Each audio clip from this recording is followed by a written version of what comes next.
Listo, pues buenos días. Muchísimas gracias a todas las personas que esta mañana se tomaron el tiempo para conectarse a este webinar que la CCI France México tiene en conjunto con su asociado Garrido Licona. El tema de hoy es la reforma fiscal de 2022, la cual implica más recaudación, da más fiscalización. En este webinar, nuestros especialistas van a dar una síntesis sobre los puntos que más impactarán al empresario en México con el motivo de la reforma fiscal, ¿no? Para el próximo año. Así que bueno, antes de empezar, quisiera presentar muy rápidamente a los expertos que nos acompañan esta mañana. Está con nosotros Fidel Camarillo Lazo, quien es socio del área fiscal. Está con Buenos nosotros días. Apolinar Hernández, buenos días, quien es socio del área de impuestos. Está también con nosotros Adalberto Ramos Huerta, que es socio del área de litigio y controversia fiscal. Y también está con nosotros, bueno, Luis Octavio Valtierra, del área de relaciones institucionales, que nos está ayudando para la organización de este webinar. Muchas gracias a todos estos caballeros que amablemente nos acompañan esta mañana para darnos esta importante información, la cual espero que a todos les sea de utilidad. Yo soy Cane Gómez, para los que no me conocen, encargada de comunicación de la CCI France México. Y una vez más, les doy la bienvenida a este webinar. No olviden que van a poder colocar sus preguntas en el área de preguntas y respuestas o en el chat, y al final se van a designar unos minutos para que los expertos les respondan. Y también, tanto el video como el material de este webinar van a estar colocados en nuestra página de internet y en nuestra cuenta de YouTube para que puedan revisarlos las veces que quieran posterior al webinar. Así que, pues nada, muchas gracias. Les cedo la palabra a los expertos. Muchísimas gracias. Muy buenos días a todos. Como bien apuntas, el webinar del día de hoy es más recaudación, más fiscalización. ¿Qué quiere decir esto? No hay aumento en tasas, como lo ha venido diciendo el gobierno. O sea, la tasa del impuesto sobre la renta sigue igual, no la aumentaron, del IVA sigue igual, pero sí están limitando algunas deducciones, que eso va a generar que se tenga mayor recaudación. La que sigue, por favor. Entre los primeros temas que queremos platicar con ustedes es la famosa prelación de acreditamientos. ¿Qué quiere decir esto? Es ver cómo se debe de aplicar los créditos que se tienen o los pagos provisionales en materia de impuesto sobre la renta, porque no se tenía contemplado en ley. Existe un criterio, pero hoy en esta reforma ya están incorporando algo que Asael nos va a explicar. Por favor, Asael. Gracias, Fidel. Muy buenos días a todas las personas que nos acompañan el día de hoy. Sí, como comentas, Fidel, esta iniciativa de reforma fiscal establece ya un procedimiento para que las empresas puedan realizar el acreditamiento contra el impuesto sobre la renta anual de estos tres conceptos que tenemos en esta pantalla: el tema de los pagos provisionales, el ISR que se haya pagado en el extranjero, así como los estímulos fiscales. Esto cobra relevancia porque las empresas hasta 2021 usualmente aplicaban una prelación exactamente inversa. Es decir, primero acreditaban los estímulos fiscales, posteriormente el ISR pagado en el extranjero y hasta el final los pagos provisionales. Esto daba como resultado que se generaran saldos a favor que podían ser compensados contra el impuesto sobre la renta o solicitados en devolución. Con esta iniciativa y con este cambio en la prelación que está proponiendo la autoridad, implica que las empresas no puedan generar saldos a favor, toda vez que los estímulos fiscales no permiten generar un saldo a favor.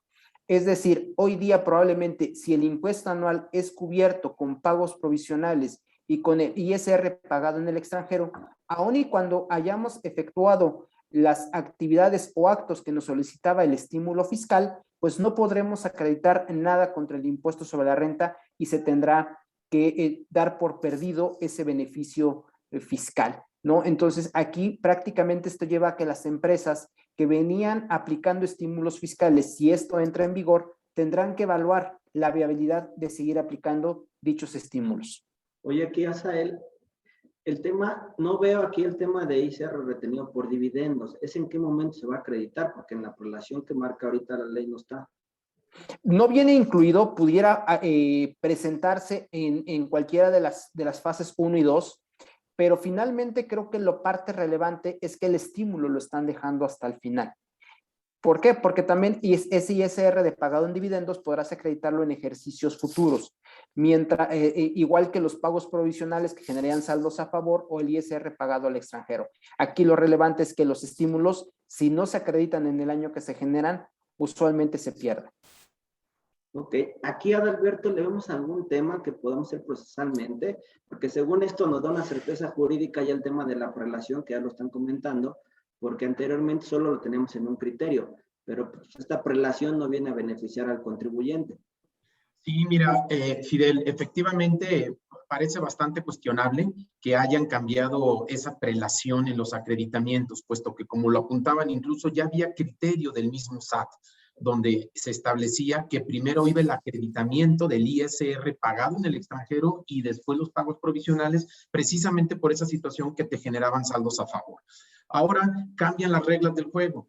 Y lo más curioso es de que en la exposición de motivos de la iniciativa no justifican el por qué el cambio en la prelación del crédito. Entonces, eso es bastante cuestionable desde la perspectiva legal y además, como lo apuntaban, el hecho de, primero, acreditar pagos provisionales, dejar el ISR pagado en el extranjero y los estímulos con posterioridad, pues bueno, nos estaría limitando la posibilidad de acreditar un impuesto, y lo cual podría ser cuestionable desde la perspectiva de proporcionalidad tributaria. Por eso, sí pensamos que esto podrá dar lugar a algunos medios legales de defensa cuando ya lo esté aplicando la autoridad fiscal en la práctica.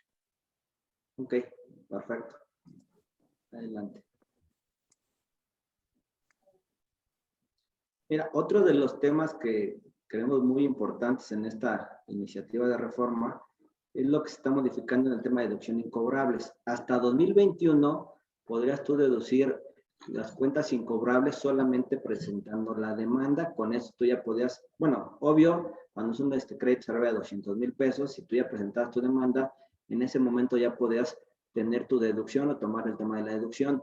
Pero aquí está cambiando. La iniciativa nos está haciendo algunas modificaciones, las cuales se nos va a comentar. Adelante, por favor.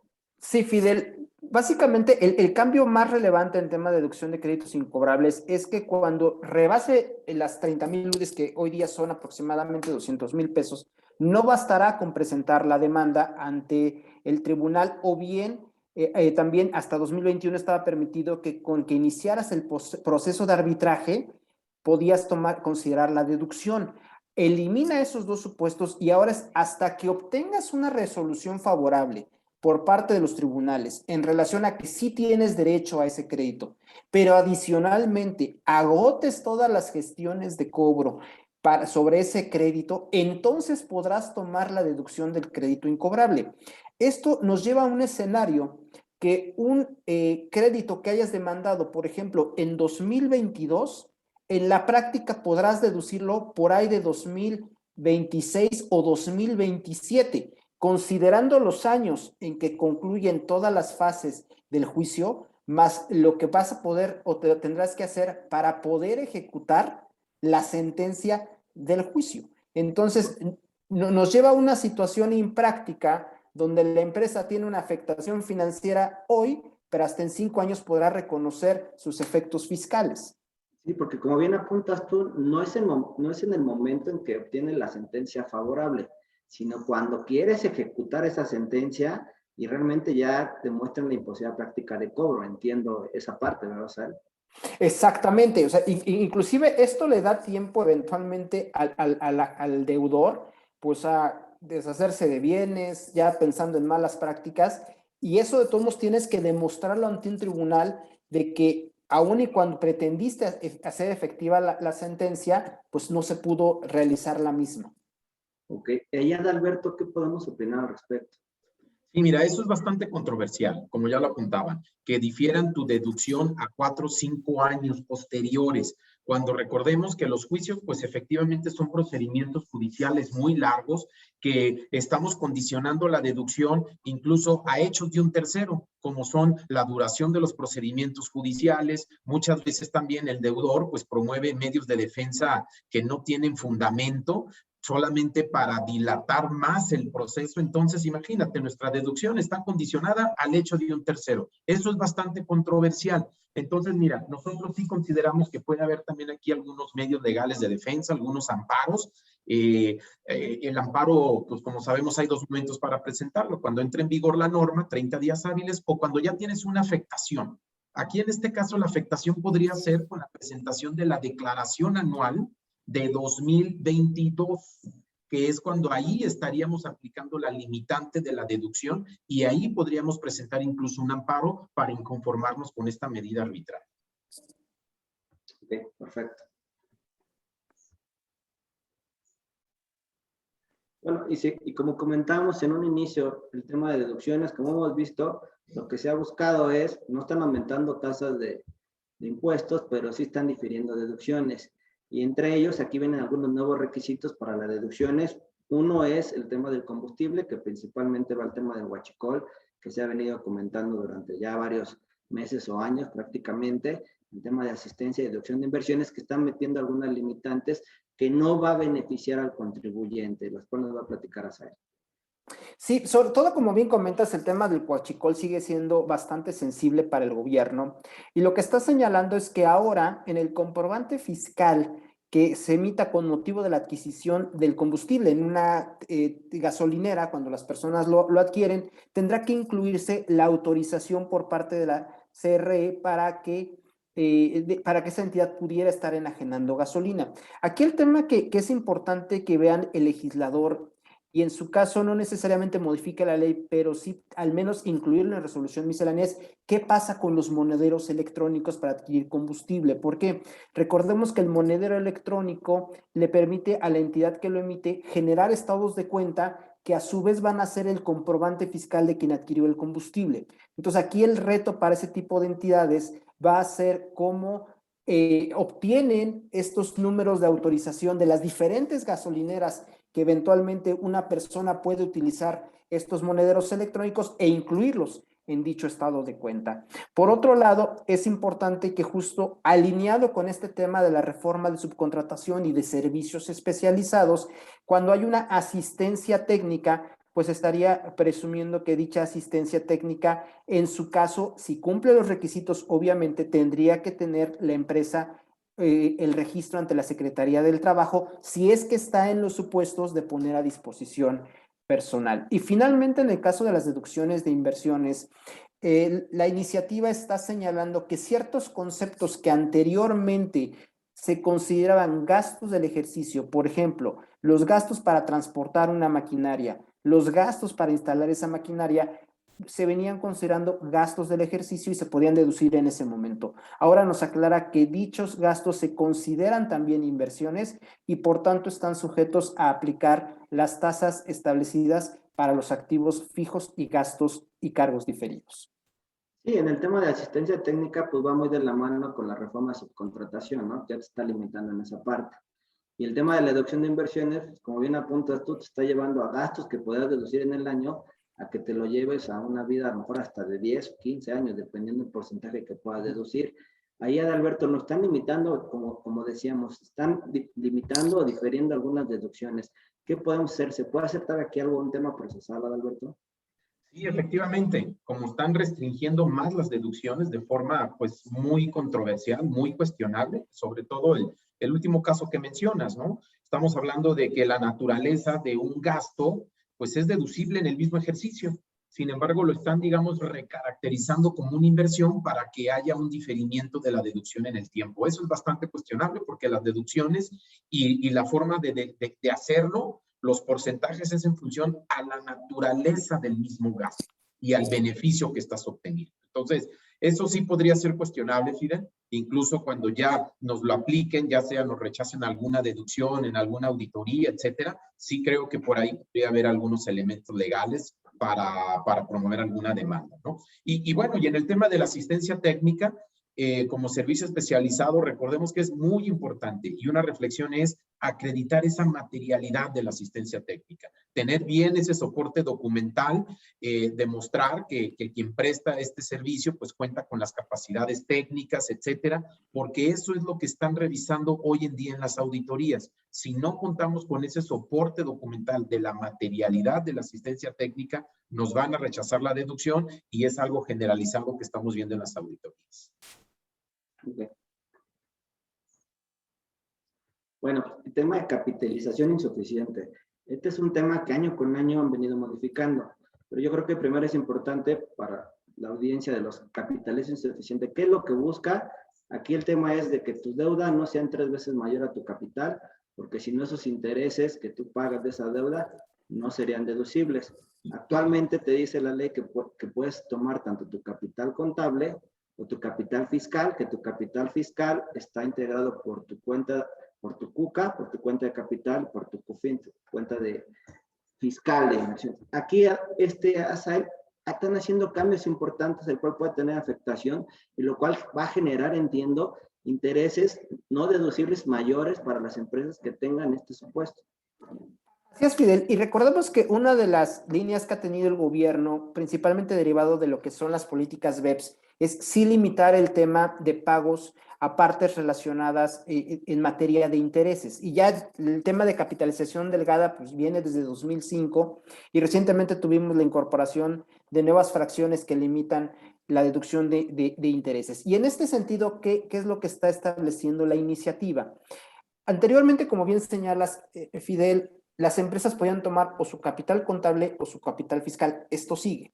Pero ¿cuál era el beneficio de tomar el capital fiscal? Probablemente nuestro capital contable traía pérdidas contables en el mismo y entonces reducía nuestro margen para generar intereses deducibles.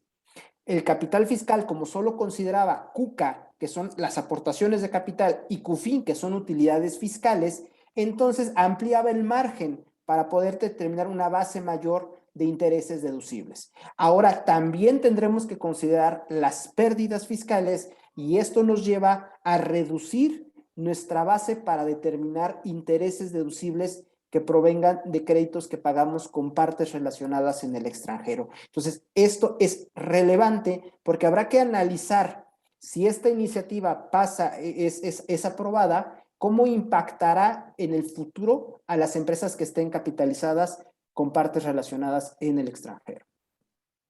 Oye, y ahí también, hasta donde yo cuando estaba leyendo la reforma, hablaba de este famoso 20% que tú comentas, pero como está hoy en día, te limita a que sea el 20% del capital contable, es decir, por poner un ejemplo, si tenemos un capital de 1 millón de pesos, o sea, el capital fiscal que puedes usar son 200,000 pesos, o sea, prácticamente está llevando a que uses el capital contable, que entiendo que no es lo que quiere decir el legislador, que entiendo que es el 20% por arriba, que sería no 1 millón, sino hasta 1.200.000, que es lo que trataron de escribir ahí. Así es, exactamente. Yo creo que son de los temas que debieran analizarse en redacción, nada más para dar certeza jurídica al tema de cómo vas a aplicarlo, porque realmente el 20% del capital contable no hace ningún sentido, no tendría prácticamente ninguna función hacerlo, o practicidad de hacerlo, más bien es sí toparlo a un monto en donde no exceda ese 20%, o si realmente era por la inclusión de las pérdidas que estaban considerando esta parte. Creo que ahí el tema de redacción sí es indispensable que el legislador lo adecue para mayor certeza jurídica. Excelente. Y Adalberto, ¿aquí algún comentario al respecto? Sí, Fidel, definitivamente bastante controversial, ¿no? Porque viene a sumar una nueva limitante a la deducción de intereses derivado de financiamientos con partes relacionadas que, pues bueno, los intereses son una erogación estrictamente indispensable para la actividad de la empresa, ¿no? Entonces, como si no hubiera sido ya suficiente, pues ya teníamos una limitante a la deducción de intereses netos que entró en vigor a partir de este año. También había otras medidas antielusivas, ¿no? Como era, pues, los créditos respaldados, ¿no? Tratándose de operaciones de financiamiento, si tenían el carácter de un crédito respaldado, pues te podían recaracterizar ese interés como dividendo. Era otra limitante y pues bueno, esta es otra limitante a la deducción de los intereses, ¿no? Entonces, sí es bastante cuestionable, afecta tu capacidad contributiva como empresa y lo cual también podría dar lugar a medios de defensa, amparos, impugnando esta nueva limitante y más por la fórmula justo como lo mencionaban, que nos está limitando a ese 20% del capital contable, que pues ese porcentaje también nos parece un poco injustificado. ¿Por qué 20%? Entonces, hay muchas cuestiones ahí que sí se pueden controvertir en un medio legal de defensa. Perfecto. Bueno, y aquí la famosa razón de negocios, o sea, el que vienen ya incorporando desde hace ya varios años, pero el tema de BEPS, y ahora pues, están pidiendo cumplir con este tema en algunos temas de reestructuras, fusiones, escisiones. ¿Qué nos puede decir al respecto?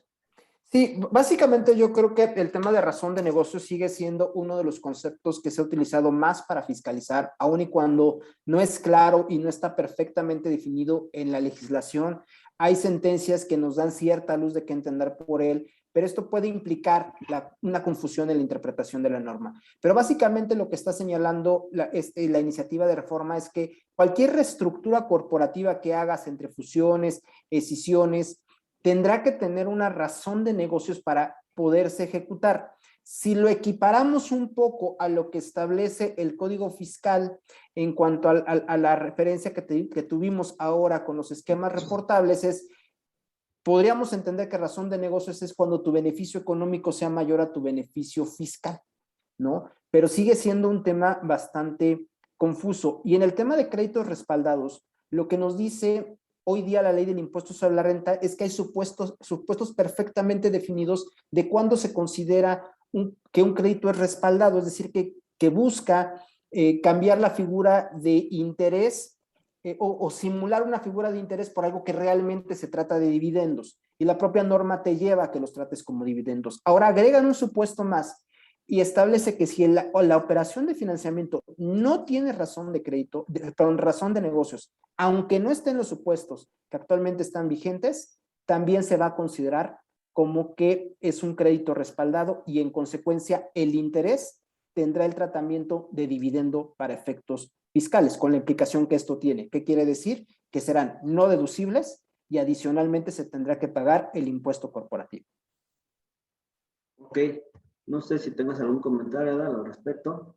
Sí, mira, Fidel, es muy importante que esto lo tienen que aplicar dentro de una auditoría, el SAT, ¿sí? El cuestionar la razón de negocios en una fusión, en una escisión, en una reestructuración de sociedades, o si te quieren caracterizar como crédito respaldado, el interés derivado de un financiamiento. Esto debe ser como parte de una auditoría y en relación con el 5A, como ya lo apuntaba Asael, el 5A del Código Fiscal de la Federación, que ahí se establece un procedimiento que debe llevar el fisco para cuestionarte la razón de negocios de una operación que celebraste. Hay un oficio que deben de emitir, fundado y motivado, donde ahí es donde tienen que cuestionar esa razón de negocios y el contribuyente va a tener un plazo también para desvirtuar.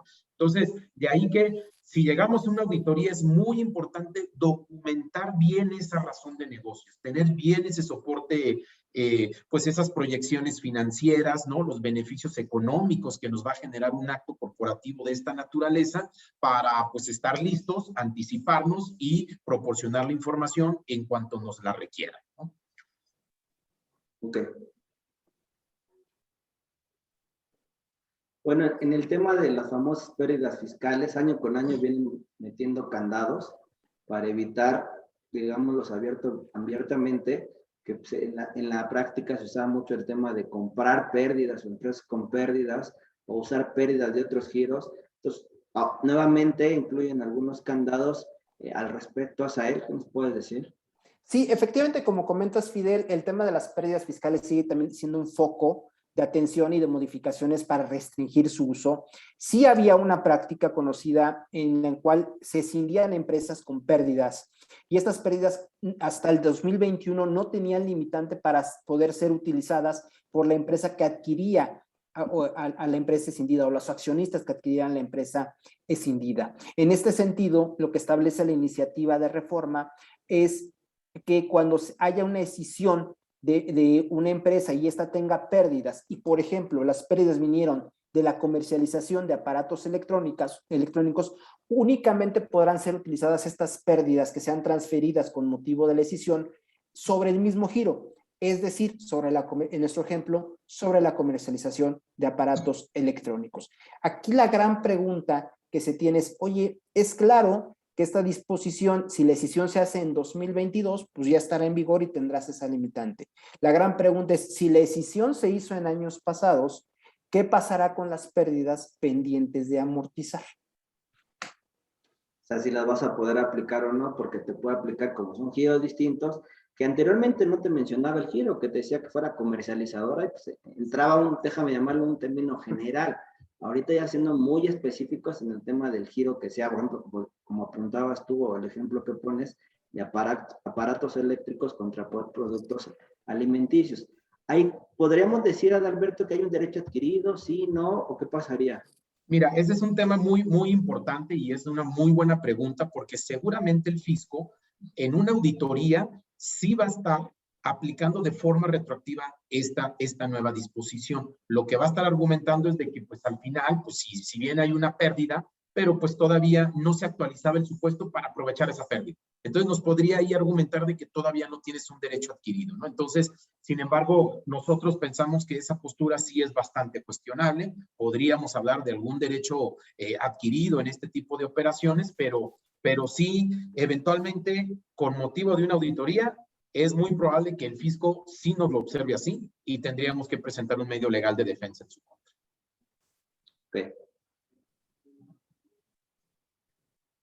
Bueno, y llegamos a esta que ha sido la bandera ahorita de la jefa del SAT y de esta administración, el famoso régimen simplificado de confianza, que bueno, ahorita vamos a hablar de personas morales, pero que también aplica para personas físicas, que es la bandera que ha venido presumiendo nuestro gobierno, en decir que va a poner facilidades y todo para efectos de poder entrar a este régimen. Pero platícanos, Azael, ¿de qué se trata este régimen? Mira, como bien comentas, Fidel, aquí el gobierno lo que pretende es generar un régimen que sea más amigable, sobre todo para las pequeñas y medianas empresas, inclusive para las microempresas sobre todo, en el cual el principal beneficio que puede tener es que la acumulación de los ingresos para efectos del pago del impuesto sobre la renta se hace conforme a flujo de efectivo. Recordemos que en el régimen general, si tú vendes un producto y emites la factura, en ese momento, a partir de ese mes, tienes que comenzar a hacer el pago provisional correspondiente. Y si te van a pagar la factura a 90 días, pues prácticamente tienes que fondearte para poder pagar el impuesto correspondiente. Con este nuevo régimen, una de las grandes ventajas que presenta es que el pago del impuesto será hasta que efectivamente cobres esa factura. Y otro de los temas adicionales es que en pagos provisionales también podrás estar considerando las deducciones para efectos de determinar tu base para hacer el pago provisional. Es un régimen que tiene temas muy interesantes, pero está muy acotado. Por ejemplo, los accionistas de las personas que se incorporen a este régimen de confianza no podrán ser accionistas en otra empresa. Entonces, realmente es para empresas que inicien, que no formen parte de un grupo empresarial, pueden aplicar estos beneficios. Oye, ¿sabes qué pasa? Por ejemplo, un accionista, bueno, ya está en una empresa y abre otra con otros accionistas, que es su primera empresa que abre. Por el accionista que ya está incorporado en otra empresa, ¿ya no pudieran aplicar este régimen de confianza? Mira, también establece en ese caso el tema de control efectivo. Pudiera ser que si no tiene control sobre esa empresa, si no es un accionista absolutamente minoritario, sí pudiera estar aplicando ese régimen. Pero sí hay que tener mucho cuidado porque también uno de los temas que ha hecho énfasis el gobierno es que si ocupas este régimen para simular algo que no es, las penalizaciones serán importantes. Y el monto que para las empresas que puedan aplicar este régimen es hasta 35 millones, si mal no recuerdo. ¿Cuál es el límite? Así es, Fidel, esas 35 millones y seguirán aplicando la tasa del 30% sobre los ingresos, a diferencia de las personas físicas, que las tasas realmente están muy reducidas. Ok, y en el tema de personas físicas pues, también les aplica, ¿no, Adalberto, este famoso régimen de confianza? Sí, correcto, Fidel. Efectivamente, a diferencia del caso de personas morales, ¿no? Bueno, en personas morales un umbral, como mencionábamos, de 35 millones. Personas físicas que obtengan ingresos hasta 3.5 millones de pesos pueden aplicar este régimen de beneficios y tributas conforme a tasas progresivas que van desde el 1% hasta el 2.5%. Sin embargo, aquí la aplicación de la tasa es sobre los ingresos brutos, ¿sí? Sin considerar deducciones. Y como ya lo apuntabas a él, también pues te grava conforme a flujo, ¿verdad? Acumulas conforme a flujo y pues bueno, aquí en el caso de personas físicas, sí una reflexión muy importante, Fidel, es de que pues definitivamente es muy atractivo este régimen fiscal si consideramos esas tasas del 1, 2.5%, Y pues va a haber pues mucha planeación seguramente buscando, ¿no? Tratar de encajar en este nuevo régimen fiscal simplificado. Pero sobre eso también hay candaditos como parte de la reforma fiscal. Y se está tipificando como un delito de defraudación fiscal calificada aquellos que simulen prestación de servicios independientes a través de este régimen simplificado. Entonces, ahí hay que tener mucho cuidado porque, y te voy a dar un par de ejemplos. Va a ser muy atractivo que si estás en el régimen de asalariados, por ejemplo, o de alguna similar a salarios, o régimen de honorarios, etcétera, pues que quieras migrar a este régimen para prestar servicios a la empresa, ¿verdad? Entonces, eso, cuidado, porque podría ser una simulación de una relación laboral. Entonces, ahí hay que tener cuidado en ese tipo de estructuras, ¿no? Qué bueno que lo comentas porque es una de las preguntas que nos hacían de este régimen de confianza de un director general que le prestaba servicios, que si pudiera caer en este régimen. Entonces hay que tener mucho cuidado porque puede caer en el supuesto de simulación y entraría y podría tener esas problemáticas.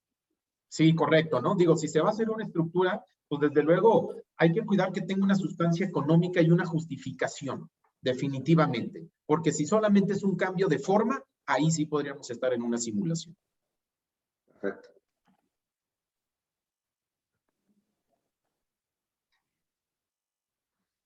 Y seguimos con los cambios y endurecimientos en el tema de los sellos, de la cancelación o suspensión de sellos, que año con año meten nuevos supuestos, porque creo que esto les ha ayudado al tema de recaudación, porque pues, se tienen que acercar las empresas para poder activar nuevamente sus sellos y muchas veces pues, tienen que pagar o buscar ahí negociar con las autoridades.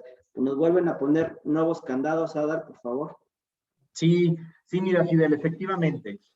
La fiscalización viene más agresiva, los cambios en código fiscal van en ese sentido, darle más herramientas al fisco para auditarnos de forma más eficiente, como lo han logrado al día de hoy. Hace unos días tan solo mostraron unas cifras de que siguen siendo muy eficientes en la recaudación. Por cada peso que invierten, ellos obtienen 135 pesos, digamos, para medir el nivel de eficiencia tributaria.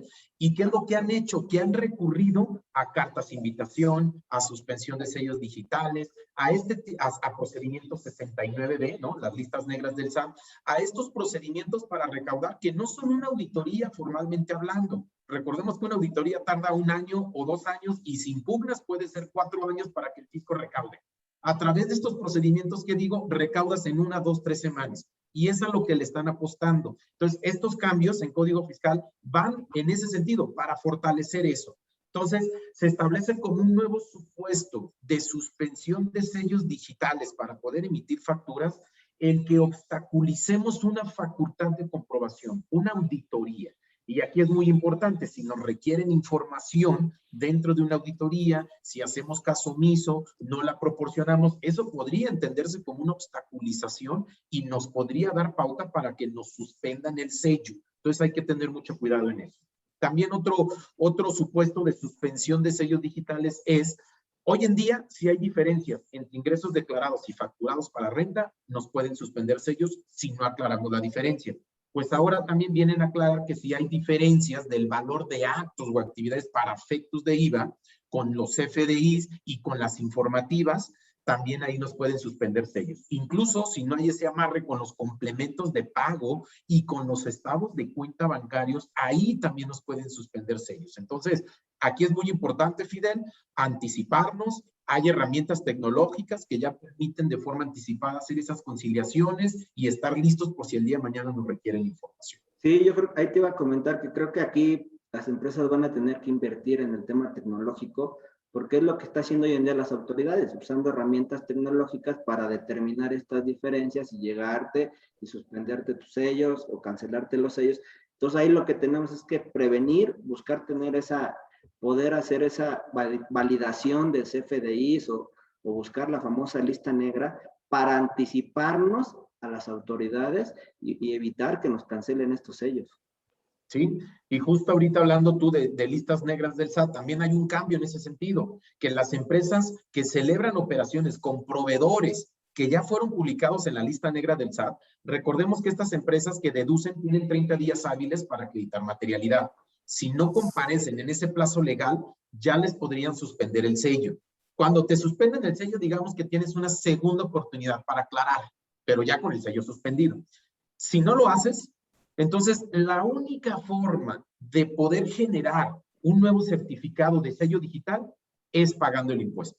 Entonces, pues imagínate, ahora para poder generar un nuevo sello, primero nos obligan a revertir esa deducción, ese acreditamiento de la operación con este proveedor de la lista negra, antes de poder obtener un sello digital. Entonces, pues eso nos parece bastante cuestionable, porque pues ni siquiera te han dado oportunidad de irte a tribunales para justificar que es una operación real, etcétera, y el fisco ya te está cuestionando y te está señalando que pagues antes de ir a tribunales. Y igual en el último caso, si ya tienes un crédito fiscal que no lo impugnaste, te suspenden el sello digital, pues tienes que pagar ese crédito fiscal si quieres generar un nuevo certificado de sello digital. Sí, esto es un tema totalmente recaudatorio, lo que estamos totalmente, hacer. Totalmente recaudatorio. Excelente. Ahora, en materia de CFDIs, CFDIs siempre buscan cambios años con años, buscando también tener forma de identificar más fácil estos temas. Por favor, Eduardo. Sí, bueno, mira, Fidel, digo, hubo varios cambios, ¿verdad? Pero los tres que destacamos son que pues va a haber nuevas multas y sanciones en el, de 400 a 600 pesos por cada CFDI que emitamos sin su respectivo complemento de pago. Al igual, si también en una auditoría, si no acreditamos, por ejemplo, materialidad, si el fisco determina que es una operación simulada, pues también ahí nos pueden aplicar una multa y esta multa podría ir del 55 al 75% por cada factura. Entonces, esto hay que tenerlo muy presente porque pues es algo que en las auditorías vemos de forma recurrente. Por eso, insisto, el soporte documental de nuestras operaciones es fundamental para ahora evitar este tipo de multas, ¿no? Y también cuando emitimos un CFDI que por error y no lo cancelamos en el plazo, pues también ahí podría haber una multa de un 5 a un 10% por cada CFDI emitido.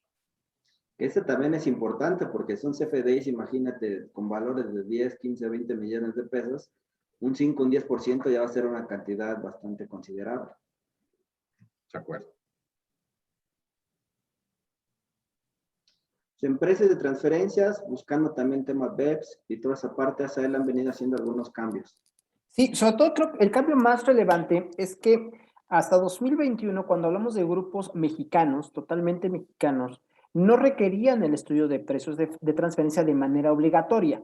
Tenían que documentar que habían aplicado un método de precios, dejarlo en su defense file y ante cualquier cuestionamiento de la autoridad mostrarlo. Hoy día ya lo suben al barco de los estudios de precios de transferencia, donde un tercero tendrá que opinar si las operaciones que pactaron entre el grupo sus contraprestaciones son equivalentes a las que hubieran hecho con terceros, ¿no? Por otro lado, también enfatiza que los extranjeros, cuando realizan operaciones con residentes en México, también tienen que observar los valores de mercado. Y finalmente, ciertas declaraciones informativas las están llevando o las están haciendo obligatorio enviarlas a más tardar el 15 de mayo. En este caso, por ejemplo, el local file se adelanta de manera significativa, por lo que las empresas tendrán que estar generando esa información de manera anticipada respecto a lo que habían hecho en años pasados. Ese nada más vendría siendo para el local file. ¿El master file sigue igual? Master file seguiría igual, y también la parte de la informativa con partes relacionadas la difieren anteriormente a nivel de declaración anual, hoy la están llevando al 15 de mayo, probablemente por el tema justamente del dictamen fiscal que vamos a comentar más adelante. Ok.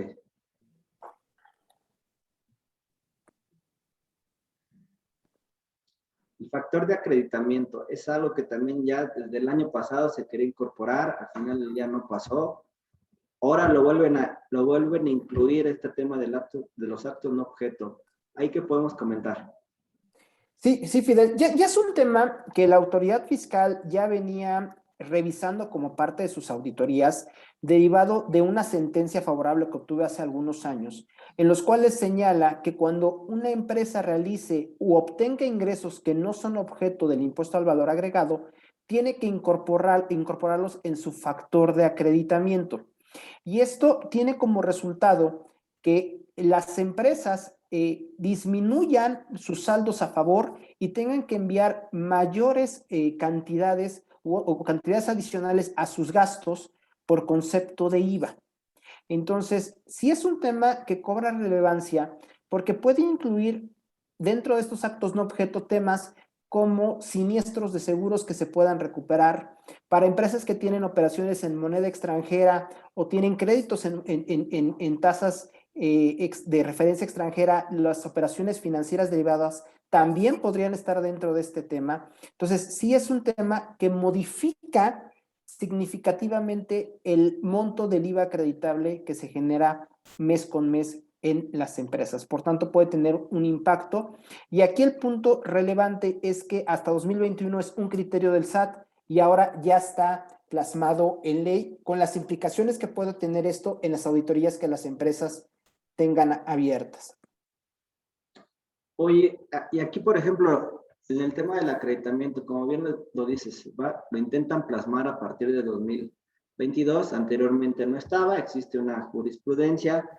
Esto pudiera ser un factor o nos pudiera ayudar, Adalberto, a decir, oye, tan es así que lo estás incluyendo hacia atrás, no decía eso la disposición, y nos pudiera ayudar a decir, oye, a partir de 2021, ok, a partir de 2022 sí me aplica, pero hacia atrás no tendría que aplicar este factor de acreditamiento, los actos no objeto. Digo, una muy buena pregunta. Ya hemos visto que en la práctica el fisco, en las auditorías, está aplicando ese criterio, ¿sí? De son ingresos relacionados con actividades no objeto, sí inciden en ese factor de acreditamiento, como lo señalaba Fidel. Ya había criterio normativo tanto del SAT, el precedente de la Corte, que es jurisprudencia, que señalabas a él, incluso hasta Prodecon también señalaba que coincidía con el SAT, ¿no? Entonces, pues era algo que ya estaba aplicando, ¿verdad? En auditorías, y pues bueno, pues creo que así lo van a seguir aplicando, Fidel. Que más, podría ser que incluso esta reforma les dé más elementos incluso, ¿no? Para seguir sosteniendo esa postura y demás, ¿no? Entonces, sin embargo, pues sí sigue siendo bastante cuestionable este concepto tan amplio de lo que es una actividad no objeto. Entonces, si bien ya hay un criterio de la Corte, pero consideramos que hay algunos argumentos ahí novedosos que se podrían hacer valer en cómo se está estableciendo hoy en día en la ley ese concepto tan general de no objeto. Entonces, yo sí pensamos que podría haber ahí algunos medios legales de defensa en contra de este criterio que ya está fijado en ley, incluso algunos amparos que podrían dar. Entonces, pues sí hay que evaluar esa alternativa.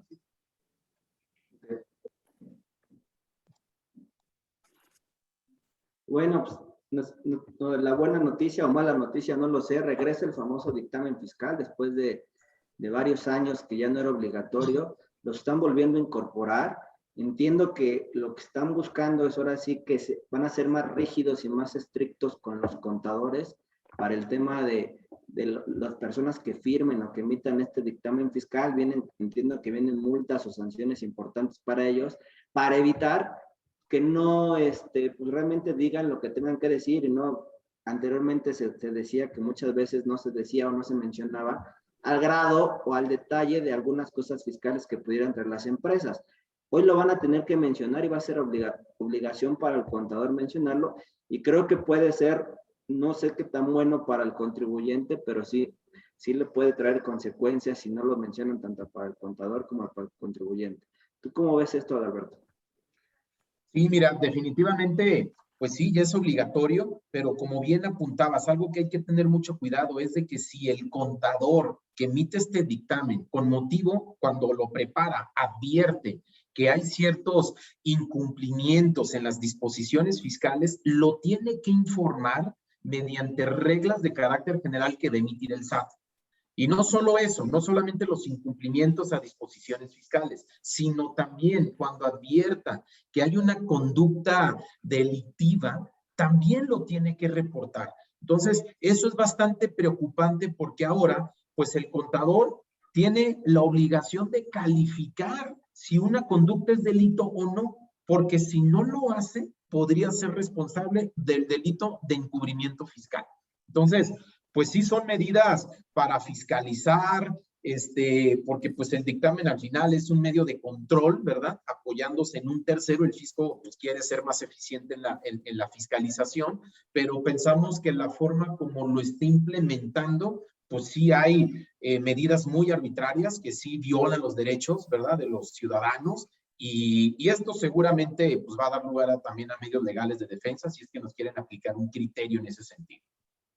Sí, y hasta en el tema de fusiones y escisiones entiendo que va a ser el mismo dictamen o va a ser un tipo de dictamen diferente como el de enajenación de acciones. Esa es la parte que no. Muy buena pregunta, Fidel. Cuando antes existía el dictamen fiscal, antes de que fuera mandado a que fuera una opción, en el caso de fusiones y escisiones, claramente especificaba la disposición que era el dictamen dictamen fiscal de estados financieros, el formato general. Hoy día ya no hace referencia a él. Entonces, hay que estar atentos para verificar si va a ser el dictamen general de estados financieros o bien, como bien señalabas, algo parecido al dictamen de enajenación de acciones, donde hagan ciertos anexos particulares e importantes para la autoridad fiscal de información sobre la fusión y escisión. Por ejemplo, recordemos que cuando se hace una fusión se tiene que determinar el costo fiscal de las acciones en ese momento. Probablemente este dictamen ya lo incluya para que tenga ahí la información la autoridad fiscal ya en sus archivos y cuando se llegue a dar algún supuesto de enajenación de acciones, ese sea el referente. Incluso, Fidel, aquí en esto, como lo apunta Asael, también ya hay una obligación muy específica, ¿no? De dictaminar tus estados financieros previos a la fusión y escisión y también los estados financieros ya con posterioridad a este acto, ¿no? Eso también ya hay que dictaminarlo porque en auditorías nos lo van a estar requiriendo. Sí, digo, y aquí como complemento hay que confirmar que el plazo de presentación de este famoso dictamen o del regreso del dictamen sería el 15 de mayo.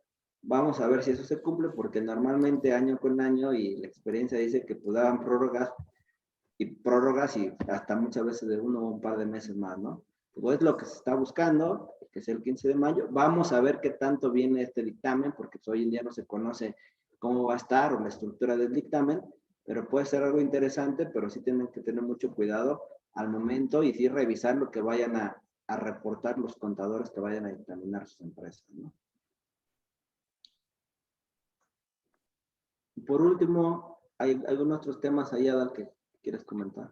Sí, mira, temas generales en materia de Código Fiscal de la Federación es de que, pues también cuando, con motivo de una auditoría que nos practique el SAT, si determina diferencias de impuestos, nos permiten aplicar cantidades a favor que tenga el contribuyente con independencia del impuesto de que se trate, en contra de esas omisiones de impuestos que nos fincan con motivo de una auditoría, ¿no? Entonces, digamos que es como una especie, déjame decirlo, de compensación universal, porque si tengo un saldo a favor de IVA, me van a permitir acreditarlo, ¿verdad? En contra de ese impuesto sobre la renta determinado. Y bueno, digamos que es una buena noticia, pero recordemos que también esto lleva detrás, pues, para forzar al contribuyente a autocorregirse, ¿verdad? En una auditoría. Entonces. Pero creo que es importante, creo que de las reformas son de las buenas noticias o de las pocas noticias que vienen en ellas, porque antes no existía esta posibilidad que a este nivel pudieras compensar estos saldos a favor. Te tenías que ir a pelear y pagar y era un tema de flujo. Ahorita a lo mejor te ayuda de recuperarlo de forma inmediata si es que tienes que pagar, ¿no? Creo que puede ser, a mí sí, yo creo que esto sí es una buena noticia y de las pocas que están en la reforma. Sí, de acuerdo, Fidel. Otro tema también es que el plazo de 1 año para acuerdos conclusivos se está estableciendo como parte de esta reforma fiscal. Como sabemos, pues hoy en día hay una auditoría que nos explica el SAT. Si no hay consenso, si hay diferencias en esa auditoría, la ley nos permite presentar nuestro caso ante PRODECON. PRODECON funge como digamos, un mediador para tratar de resolver esta disputa. Pero en la práctica veíamos que los acuerdos conclusivos incluso llevaban año y medio. Yo tengo incluso acuerdos conclusivos que han llevado 2 años. Entonces ahora pues ya le quieren poner un límite y va a ser solamente duración de 1 año el acuerdo conclusivo.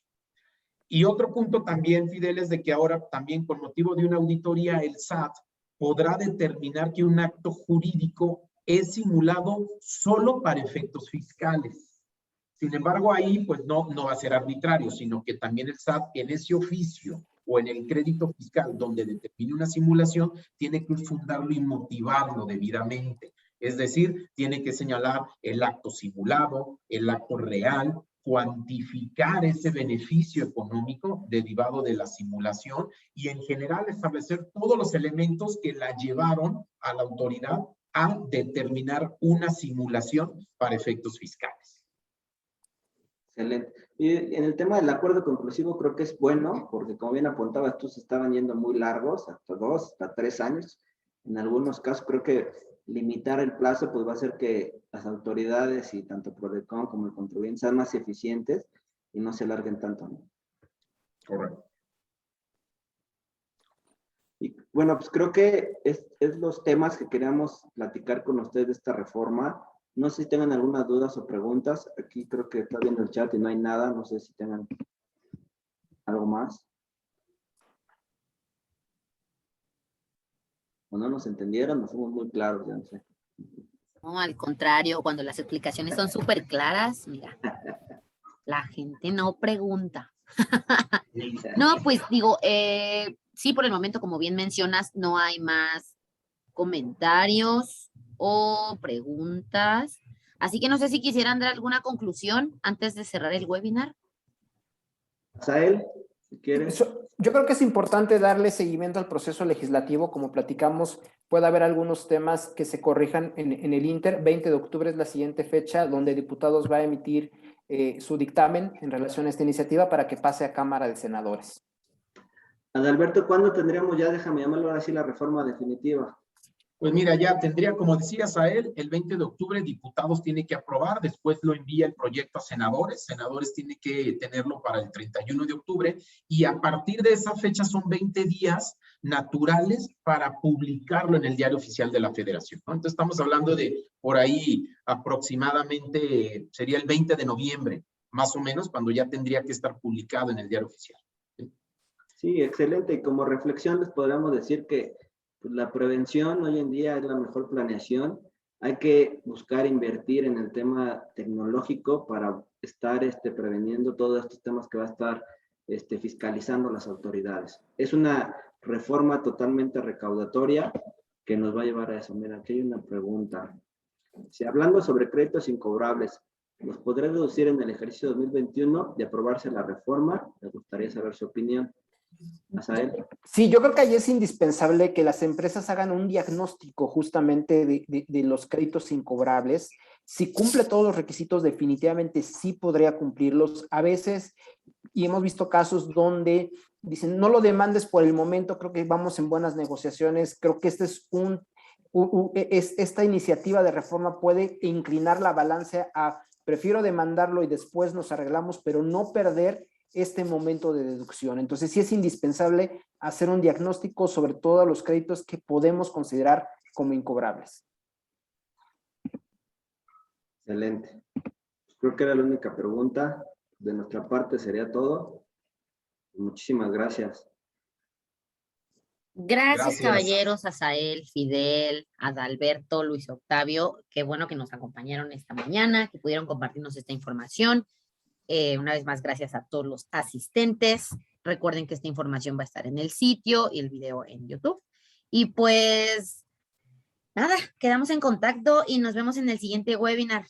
Que tengan todos muy buen día, cuídense mucho. Gracias. Por ahí, Gracias. Un favor, Ya, hasta antes de luego. que nos desconectemos, chicos.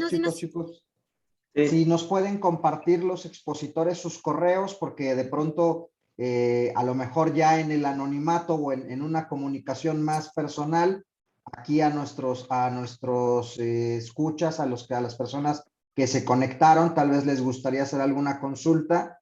Entonces yo creo que valdría la pena, por favor, ahí Fidel, hasta Adal, si nos pueden compartir sus correos, y yo en el chat les voy a compartir también los mismos, los voy a repetir. A todos los asistentes, si gustan seguirnos en redes sociales bajo Garrido Licona, en garridolicona.com, lo mismo en nuestro canal de YouTube, nos pueden escuchar en Spotify, igual a través de Garrido Licona. Y bueno, después de este breve comercial, les regreso el micrófono. Muchas gracias, con permiso. Asa, por favor, tu correo electrónico. Sí, aeapolinar@garridolicona.com. Adal.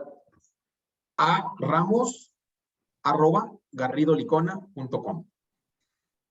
fcamarillo@garridolicona.com. Ahora sí, muchísimas gracias a todos. Que tengan una Gracias. bonita Colocaremos tarde. esta información igual en el sitio también para que la encuentren. Gracias a Excelente. todos. Cuídense mucho ahora sí. Buen día. Buen Chao. día. Hasta luego.